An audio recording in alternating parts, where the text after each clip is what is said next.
This is Bob Whipple, and this is a very brief intro to some of the features of plain text HTML editing and sort of lo-fi lesson, to borrow Carl Stolle's words, on a few bits and pieces of HTML. This is not a whole HTML tutorial, but this ought to give you enough to help you through the assignment for Wednesday. So if you'll look, you'll see two windows. First is the HTML window, and the bottom is the window that represents or replicates what would be seen if you were looking at it in a browser. Okay, so if we look at the first two lines, the first line on each one, the first two lines on each one, we say H2, welcome to the HTML editor, H2. Well, down below here we see welcome to the HTML editor as well, but we don't see those tags. Those are tags, the little things between the left and right carets, or you can call them the pointed brackets or whatever you want to call them. Those are tags, and a tag basically tells you when to begin a function and when to end a function. So if we look at this one, H2 is essentially saying begin displaying all text after this tag as H2, which is heading size 2. And you can see it's a larger, more bold size heading. H1 is the biggest, H2 and 3 and 4 are smaller, descending in size. Okay, this one, by the way, actually gives you, you can click these buttons and it will put the tags there for you. You don't have to have those buttons. We could say, for example, and let me give you an example here. Let's pull this down. I like to always, the spaces really don't matter. They don't always correspond to spaces in the final rendered page. But let's say H1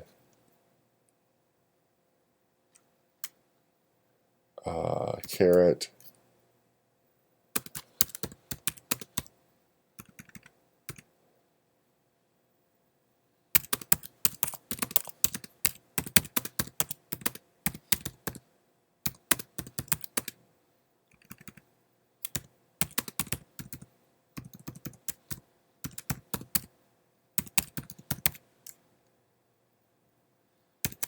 The Stag at Eve had drunk his fill, which is part of, I believe, the poem Evangeline by Henry Wadsworth Longfellow. All right, so we have this. We have this, and it's H1. It's in larger size, so you can see the HTML thing being enacted right below in the browser view.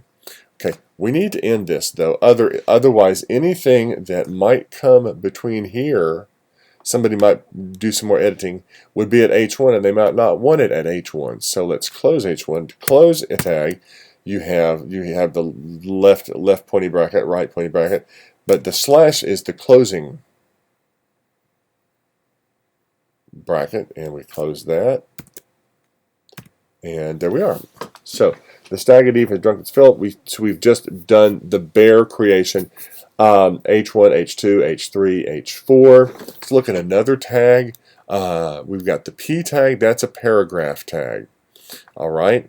So this gives us, this says this is the beginning of a paragraph, and the slash P, caret slash P caret, shows the closing tag. So the open close tag, or the begin tag, end tag, however you want to call it, but that's how that works. So P, B is bold, I is italic.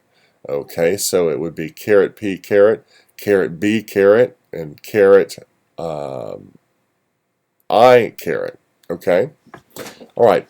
UL and OL stand for unordered lists and ordered lists. An unordered list is going to be a bulleted list. An ordered list is going to be a numbered list. Let's do one of those right now. Okay, and I'm going to take the shortcut and use this. Unordered list.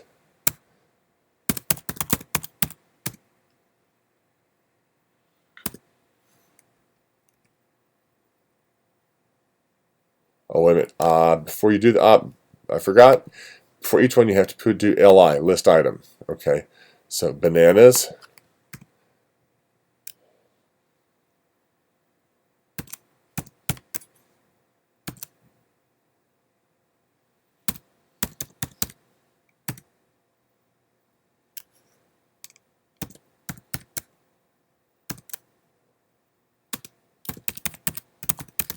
Bananas, fruit, newspaper. What to bring home Sunday morning for breakfast. Okay. And so that has created us an unordered list. Okay.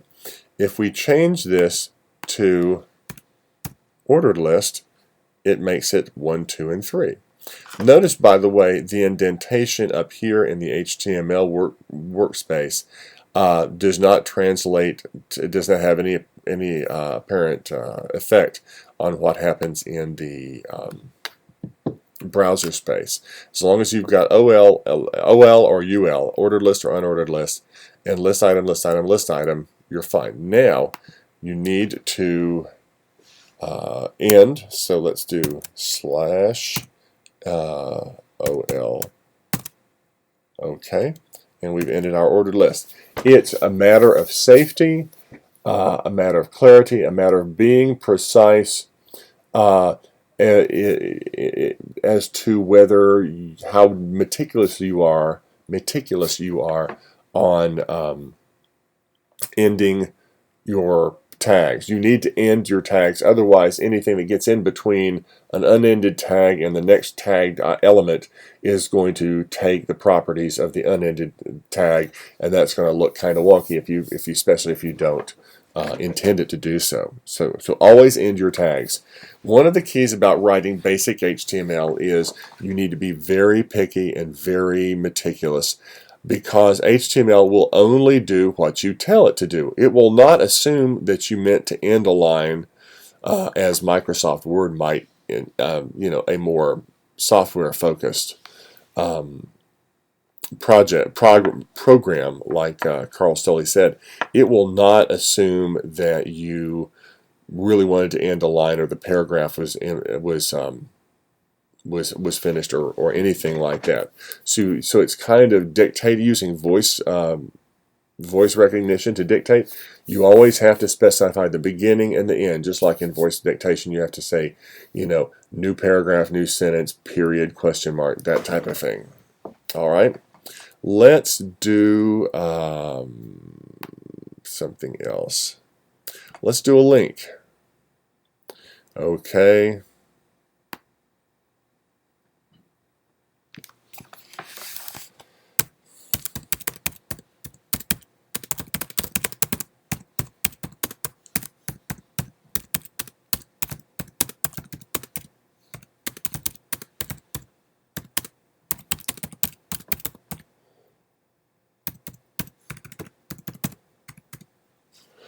Okay, this is the This is what I think are the first lines of the Creighton University School song, "The White and the Blue." Okay, now let's say I wanted to make that a link. So let's. Okay, we need a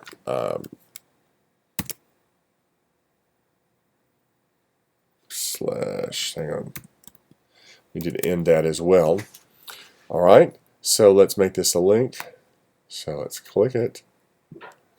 And click link here and enter the link. Okay.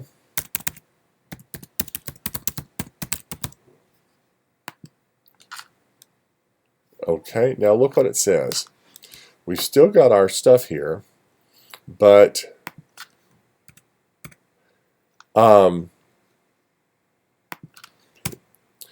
notice that we got a hyperreference link. Now here we've got tags nested in tags. So on the outer end, we've got start paragraph. Outer end, we've got start paragraph and end paragraph. But the middle, we have all this stuff. All right. And basically, what ahref says is, please, when clicked, please open this to the hyperreference known as http://www.creighton.edu. It says open this web page. All right, but we've got the ahref, and then we've got the closer, which is simply a /a. All right, that means that anything that this is the instructions, but this is the text that's going to be bolded. I mean, not bolded, but hyperlinked. And look, there's what we've got. In fact, we can click that, and there we go. Okay, let's go back. All right, so that's basically how to use basic HTML and how to, quote, code in basic HTML. Please know that some people think that HTML is not really a language at all. It's more a set of formatting conventions. We need not get into that, although people often refer to coding HTML as coding HTML. I'll show you some examples of really early HTML that we wrote back in the '95 for the first English department web pages. Okay, so we're going back here to the top. How I asked you to copy this and paste it into a text editor and try it out as a web page. So let's try that. Okay, we need to copy everything. So at the top, just copy it all, and then Control C on my Mac. That copies it, or you could have used the edit and copy function as well.